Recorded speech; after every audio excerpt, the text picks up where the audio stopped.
Doctor साहेब, तुमच्या व्यक्तिगत आयुष्याबद्दल अनेकांना जाणून घ्यायचं आहे, अनेकांना कुतूहल आहे. डॉक्टरचं मूळ गाव कुठलं आणि तुम्ही पुण्यात कसे आलात? मी सांगली जिल्ह्यामध्ये खेड पुनदी म्हणून माझं गाव आहे. हं, हं. माझे वडील महात्मा फुले कृषी विद्यापीठामध्ये सर्व्हिस करत होते हं, हं. आणि त्यांची वेगवेगळ्या ठिकाणी बदली व्हायची आणि आम्ही त्या पद्धतीने कधी कोल्हापूर, कधी पुणे असं मुव्हमेंट्स झाल्या. परंतु मी जेव्हा 9वीला होतो त्यावेळेला वडिलांची बदली पुण्याहून राहुरीला झाली. हं, पण हं. परंतु आमच्या एज्युकेशनसाठी वडिलांनी स्वारगेट इथे एक छोटं घर घेतलं होतं. तिथं आम्ही राहिलो आणि तिथंच मग सेंट पॅट्रिक स्कूल म्हणून आहे, तिथून 10वी आणि साधना विद्यालय हडपसर इथून 12वी केली. त्यानंतर medical college B J medical कॉलेजला चांगले मार्क मिळाल्यामुळे ॲडमिशन मिळाली. तिथंच MBBS पूर्ण केलं आणि त्यानंतर MS ऑर्थो ही जी डिग्री आहे ती मला बी-जे मेडिकल कॉलेजमधून मिळाली. बरं.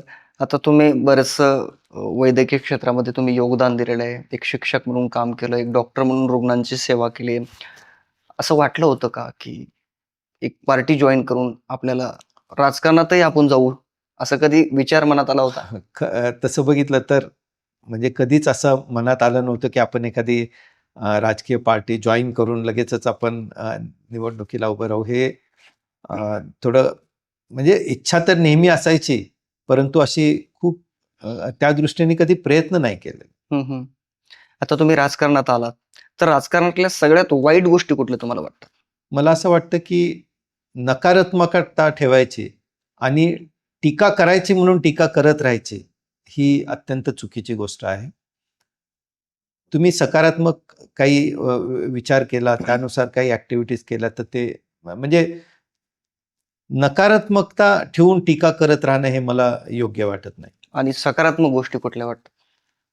सकारात्मक गोष्टी म्हणजे तुम्हाला जेव्हा तुम्ही जेव्हा निवडून दिले जाता, तुम्ही जेव्हा लोकप्रतिनिधी म्हणून काम करता, त्यावेळेला तुम्ही निश्चितपणे समाज उपयोगी अशा गोष्टी करू शकता. तुमचा जो अनुभव आहे, तुमचं जे कौशल्य आहे, हं, हं. ते आपण जेव्हा निवडून दिलो जातो किंवा अजून त्याच्या पुढच्या जे काही पदं वगैरे मिळतात, त्यावेळेला खरं आपण समाजासाठी काहीतरी करू शकतो, अशा पोझिशनमध्ये आपण येतो आणि म्हणूनच राजकारण आणि राजकीय व्यक्ती या महत्त्वाच्या असतात. अशा ठिकाणी उच्च शिक्षित असे उमेदवार असणं, त्या उच्च शिक्षित असे लोकप्रतिनिधी असणं, हे निश्चितपणे मला वाटतं की समाजाच्या दृष्टीने फायद्याचं होईल. आता तुमच्या भोसरीचे आमदार आहेत, महेशदादा लांडगे. त्यांच्या कामाची कुठली स्टाईल तुम्हाला आवडते? एक म्हणजे ते पोटात एक आणि ओटात एक असं त्यांचं कधीच नसतं. हं, हं. जे आहे ते रोखठोक असतं. बरं. ते जे बोलतात तेच करतात. म्हणजे बोलायचं एक, करायचं एक असं त्यांनी मला म्हणजे आजपर्यंत कधी झालंय असं वाटत नाही. आणि त्यांची निर्णय क्षमता, त्यांचा दूरदृष्टी, त्यांची एखादी गोष्ट म्हणजे त्यांनी जे काही आता आमच्या पूर्ण पिंपरी चिंचवड महानगरपालिकेमध्ये आणि त्यांच्या विभागामध्ये, त्यांच्या विधानसभा मतदारसंघामध्ये जी कामं केली, ती खूप कमी वेळेमध्ये खूप चांगली कामं केलीत. हं, हं. या अतिशय मोठे प्रोजेक्ट्स त्यांनी पिंपरी चिंचवडमध्ये आणलेत.